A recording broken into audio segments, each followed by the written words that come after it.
Lovely to be here to see you all. Ladies and gentlemen, once again, show your appreciation to the police. Will you get a marvelous It pays me a fiver to say that. H. Oh, they've gone alphabetic since last time. Oh dear. Henry, it's lovely to be up here with you all up here in Bampton, and I thought us to start off with a nice little song, one that I like. It's the Farmers' National Anthem. The Poor, Poor Farmers. I thought there was three in there. And it goes something like this. I'm a poor, poor farmer, what am I going to do? Poor, poor farmer, full of wee rabbit stew. Poor, poor farmer, always on the go, trying to get me farm work done up before the snow. Now I come from the city many years ago. I sold most everything I had at quite a start, you know. I bought myself a parcel of the finest farming land. How to make a fortune, sure I don't understand. I bought the best machinery that you've ever seen. 'Tis always needing new spare parts and half me crop is weed. The weasels killed me chicken, the pasture killed me cow. The wife's gone home to mother and swine fever took me sow. I'm a poor, poor farmer, what am I gonna do? Poor, poor farmer, full of mean rabbits too. Poor, poor farmer, always on the go, trying to get me farm work done up before the snow. Then I woke up this morning feeling mighty low. I looked out on me teddy field all covered up with snow. First me wheat and then me oats and now me spuds be gone. There's nothing in the grub box, how can I carry on? But I still got me freedom, credit rates are high. Don't have to pack no lunchbox or heed the whistles cry. I'll always be a farmer, don't care about a thing. If I get me tractor fixed, I'll come back in the spring. I'm a poor, poor farmer, what am I gonna do? Poor, poor farmer, full of me rabbits too. Poor, poor farmer, always on the go, trying to get me farm work done up before the snow.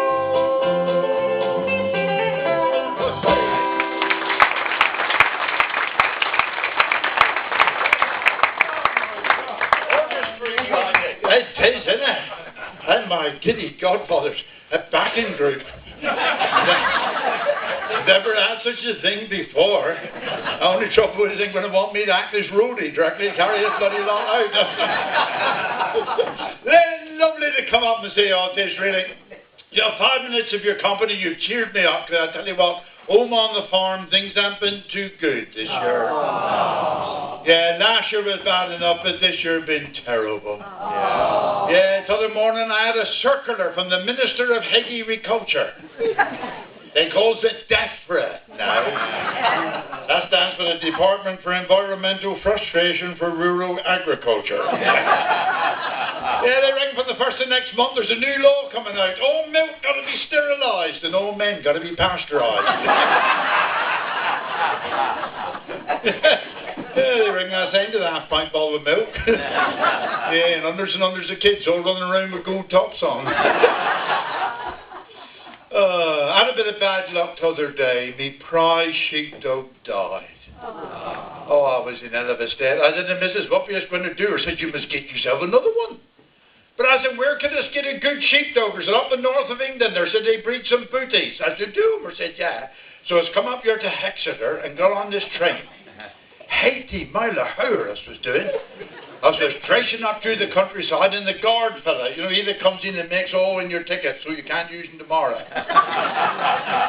He come in, I said, what time does this train get to Crewe? He said, Crewe, sir? He said, never stops at Crewe on Wednesdays. He said, straight through to Glasgow, non-stop. I said, Glasgow? I said, no, I don't want to go to Glasgow. He said, I'm sorry, sir. He said, trains never stop at Crewe on Wednesdays. But I said, I got to get off at Crewe. I said, because I got a friend that's going to fix me up with a sheepdog. But he said, I'll tell you what. He said, the train do slow down as he goes through the station. So he says, if you hop in the door and jump, he said, as soon as you jump, start rinning, so that when you hit the pavement, you rin on all right. He said, otherwise you'll fall flat on your face. I said, hi, we'll try that, I will.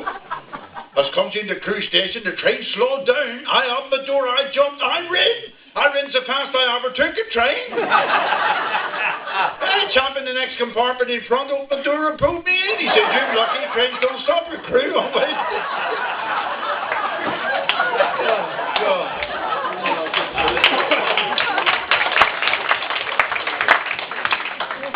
Tell about market days. I do love going to market. My local market is Newton Abbot. There's a Wednesday. Very lovely day to have a market on a Wednesday, because you only got to shave twice a week, you see. Once for market, once for chapel. Breaks it up proper, so, you know. Anyway, about 3 years ago, I took a calf into market, and some of you farmers will remember there was a little spell when calves wasn't selling very well, and I had a nice calf putting in the pen, and a fella from Kingsbridge, I'm a bit tight down Kingsbridge, he come up and he offered me £3 for me calf. £3, missus, for a calf. Good God, the bull with a bowler ant's more expensive than that. I'm glad you're there, boys. You know. I said, I shan't sound. I should put him through the ring and let the auctioneer sound. Little while later, up come another fella. He said, I'll tell you what, he said, I'll give you £12 for it. I thought, that's a bit better, 12 quid. I said, no, I shan't. Put him through the ring. I said, let the auctioneer sound. And with the same, up come another fella, confused me completely. Not difficult to do, missus, at the best of times. He said, I'll tell you what I'll do. He said, I'll give you 37 quid less 10% for that calf. I said, 37 quid less 10%. 10% of 37. 37.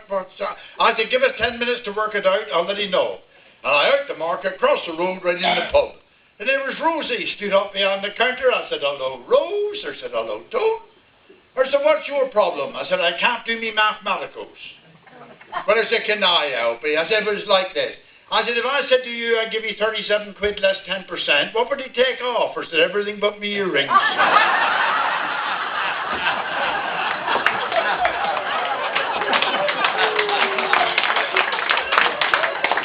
I sold the calf. Went back in the pub, took a drink. That's another thing. Market day, you always end up having a drink, a little bit of luck money with the fellow that bought your bullocks and all that sort of thing. And I was in there getting fixed up. That was me and Bill, because Bill's retired now, but he likes to go in and meet up with his friends, you know, have a pint in a pasty, that sort of thing. And I was there actually celebrating Will's 82nd birthday. And I got to be honest, folks, I was getting a bit fixed up, if you know what I mean. Yeah, you would. Yeah. No, I know who that is very, very well, yeah. Last time I seen her was laughing so much that tears were running down her legs.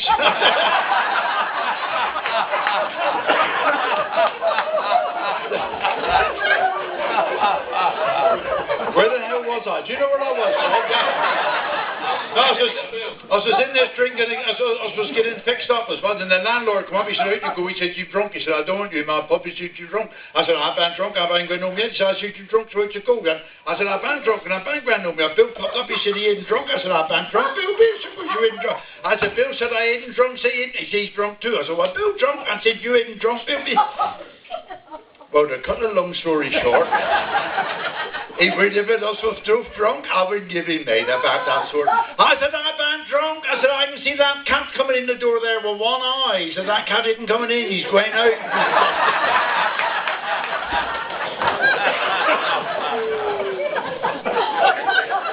He kicked us out, mate. He did. He kicked, and I don't know if any of you know Newton Abbot, but Newton Abbot have gone hot market. They have got a pedestrian precinct in Newton Abbot. The whole idea is you're supposed to be able to walk about without being drove over. Really. But don't matter what town you go into, the planners can't get north right. Newton Abbot's no exception. Halfway down through Courtney Street, which is supposed to be a pedestrian precinct, there's a little road that comes in called Union Street. And they never cutting off, see? You come out of Lloyd's Bank, your mass over tip before you know what's happened to it. Now, you think they treat you like Skittles down there? They do. I mean, me and Bill was in the middle of the road and us couldn't move, and this fella come along with a big car and winded down the window. He said, go up the road. He said, there's a zebra crossing. I said, oh, but Christ, he's having better luck than us, please.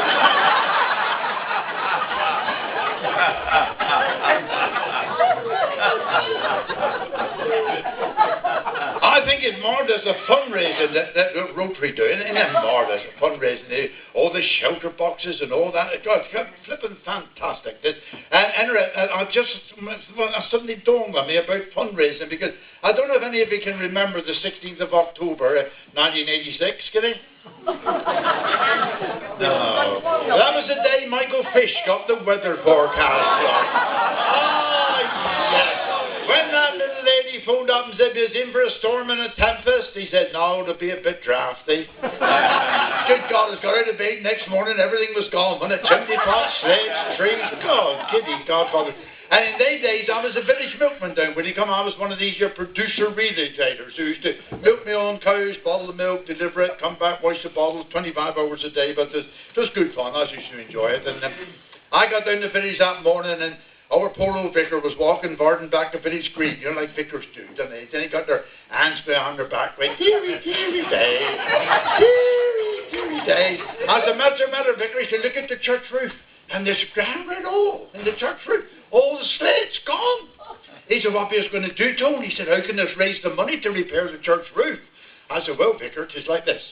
I said, you have got a direct line to the powers to be.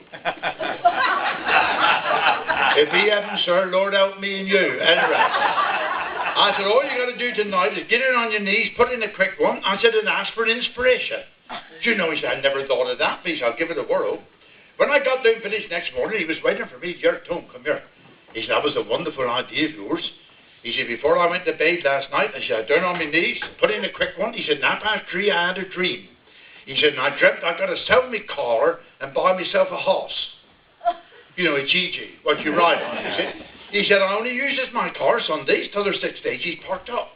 But he said, if I had a horse, I could hire him out to holiday makers, because his kids understood where he come, just like you do up your Expo and all that.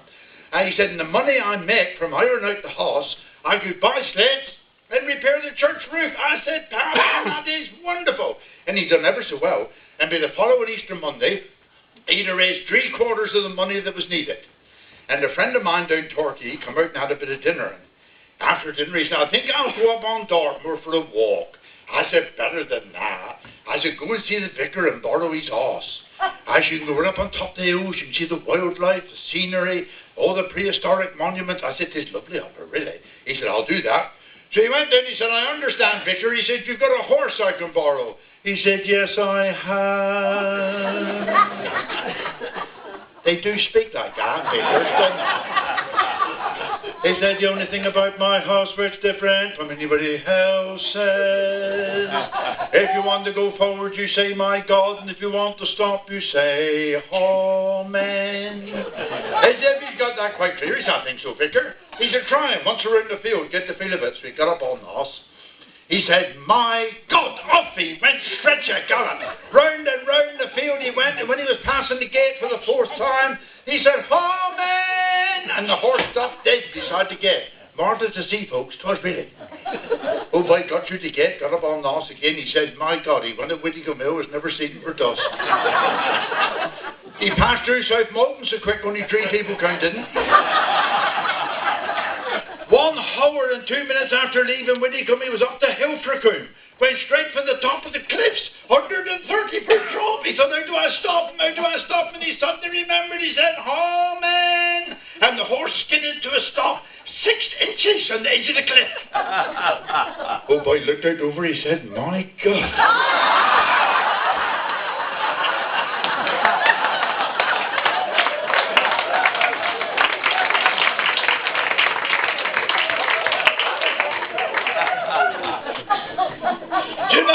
Do you know, I've had a couple of people come down where they come down buying up these old Dartmoor longhouses. I don't know if you get the same up on Export. They built into the side of the hill, and the people used to live up the top end, and the bullocks down the bottom end, and all. And this is going back, you know, sort of 400 years ago. And some of them being in a pretty rough state. And this kind of come down from the smokes. 42 years old, he'd made a fortune. He'd retired at 42 years old. Bought this Dartmoor longhouse in a 4-acre field, and he was going to do no more work all his life. He was just going to tidy up the house and live there and stuff and all that. And he did very well, and after about 3 years, he went in the pub one night where Stan and Harry was having a drink, and he said, gentlemen, he said, I've decided I'm now going to build a 18-hole golf course. Well, it don't take a lot of imagination to think that you cannot build a 18-hole golf course in a 4-acre field. So what he wanted to do is buy some ground off Stan and Harry, and he was trying to coax them into selling them some ground. And in the end, he persuaded them, because they spoke, like I say, up in their 80s, and he said, gentlemen, he said, what I will do, I'll build the most wonderful clubhouse. He said, now I'll make you honorary vice presidents for the rest of your lives. You can come up to the clubhouse any time. You can give a round of golf if you want to. You can have a meal, and everything will be wonderful. And he was good to his name. He was absolutely spot on. And Stan and Harry decided they was selling enough ground so that he could build a 18-hole golf course. And he was very good. He built a lovely clubhouse, and Harry and Stan used to go up. They only used to play about 4 holes. Then he was back in the clubhouse, have a drink and all that. Life was wonderful for him. And they was there celebrating Stan's 88th birthday. And Stan looked around Harry, he said, Harry, he said, I've been thinking, he said, you're to be celebrating my 88th birthday. He said, this can't go on forever, but he said, since I've retired, I've enjoyed a game of golf. He said, do you think when this gets to Evan, there will be any golf courses up in Evan? Stan said, what a marvellous question, Harry. He said, nobody but you could think of a question like that. He said, how can us find out? But he said, us can't find out, not till one of us gets there. So in true farming fashion, they shook hands. And I'm sure I'm going to explain to you, ladies and gentlemen, if two farmers shake hands, the deal was set. And the deal was, whoever got to Evan first and found that there was any golf courses, would come back and tell the other one. And Stan died when he was 91. And Harry gave up playing golf and used to bide home night times with a pipe and a pipe. Sat beside the fire, and he was there happy one night, and he heard this voice. Are you there, Harry? Harry said, yes, I'm here, yes, he said. Who is it? Who is it? He said, this is Stanley, Harry. He said, Stanley? Stan, he said, I thought you was dead. He said, of course I'm dead. I'm speaking to you from heaven. Well, well, said Harry. He said, don't you remember the pledge? The pledge, said Harry, of course the pledge. He said, what's the news, Stanley, what's the news? He said, Harry, I got some good news, and I got some bad news. Oh, he said, so hit the good news first, please, Stan. He said, Harry, up here in heaven, there's the most wonderful golf courses that you've ever seen. He said, well, well. He said, what's the bad news? He said, you're down to play next Thursday. How about that?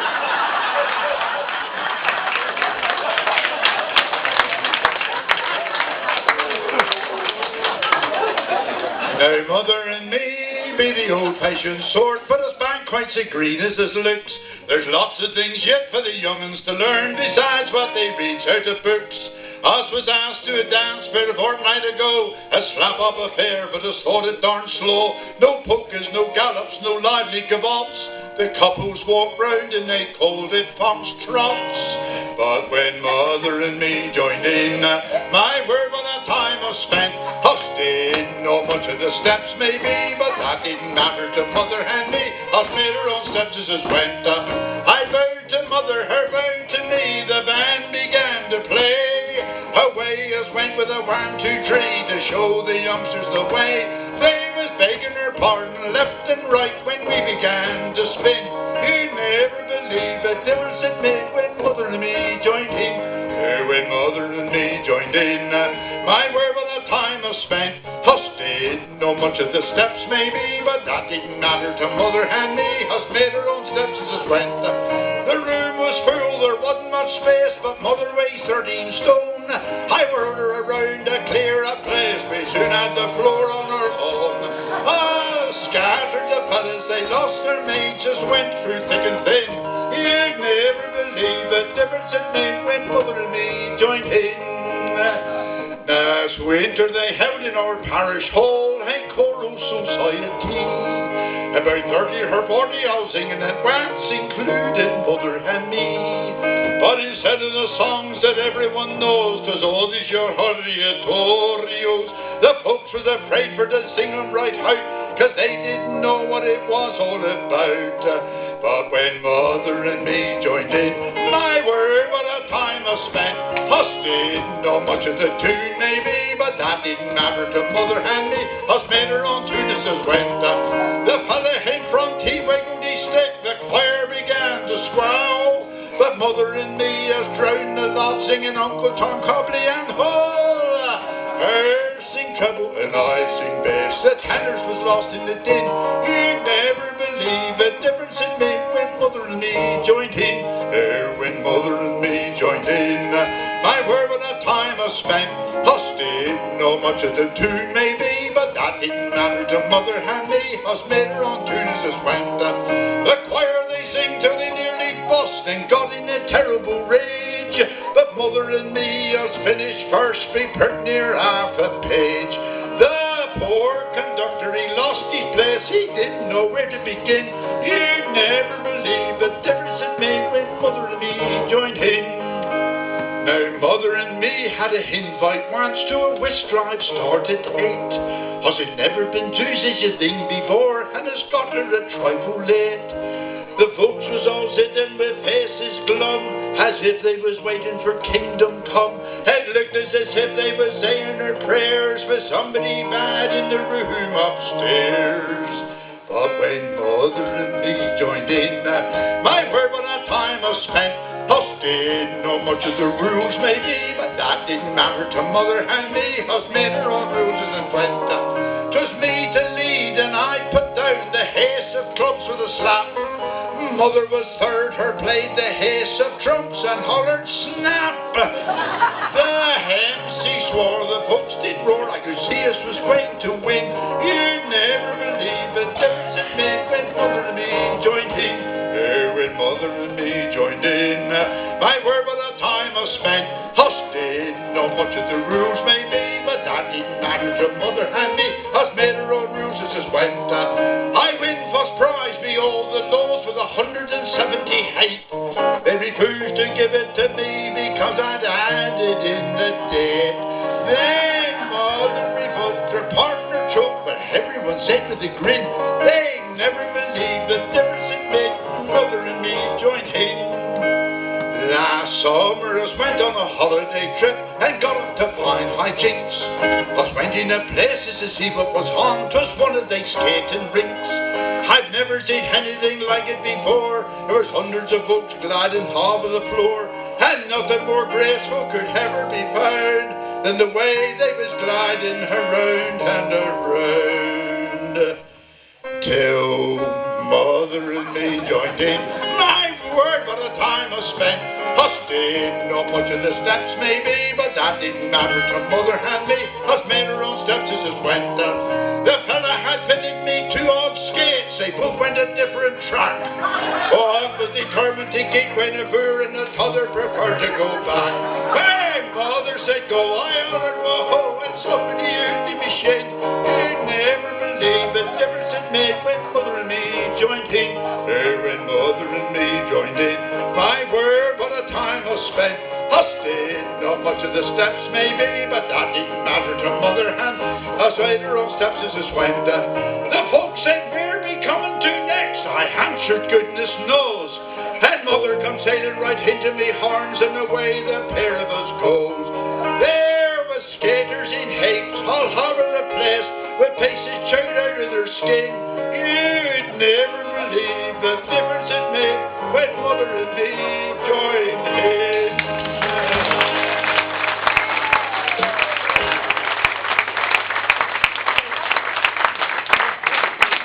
Oh my goodness.